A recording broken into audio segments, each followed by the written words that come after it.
जय श्री साई। भगवान श्री साईनाथ चरण कमल कोटि कोटि प्रणाम। पूज्य गुरुजी पादजुगल स्रष्टांग प्रणाम करी आमे बाबा लीला को आसवा। तीर्थ यात्रा बाहरी उद्धवेश नामक जड़े साई भक्त बंधु मान सांगरे द्वारिका जावाई जहाज बसिले।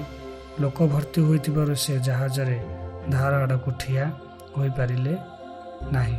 जहाज चलवाकू आरंभ कला बेले ढेर प्रभाव रे जहाज एपट सेपट हेबारु तांको पॉकेट रे थिबा टिकेट और सबु टंका समुद्र रे खसी पड़िला। अस्तव्यस्त होई उद्धवेश बाबा को स्मरण कले। साई तांकर कातर प्रार्थना शुणिले। स्वप्न रे उद्धवदेशंक पुओ गिरिधर निकट को स्वप्न रे आसी कहले, बाबा तुम बापा द्वारका रे अवस्थान करछंती, तांका पाखरे आद्य पैसा नथिबारु असहाय होई पड़छंती। तुमे अविलंब तांका पाखु टंका पठेबार व्यवस्था कर।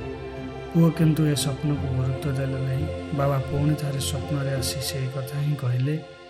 एथर गिरिधर मनी ऑर्डर करी तुरंत टंका पठाइले, जहाँ उद्धववेशंक पाखरे पहुँचला। घरे पुओ ठारू सब कथा शुणी करुणामय बाबांकर लीला चमत्कृत हेले। यथाशीघ्र शिरडी जाई बाबा को कृतज्ञता जणाइले। यही कहानी एक आध्यात्मिक तात्पर्य रही।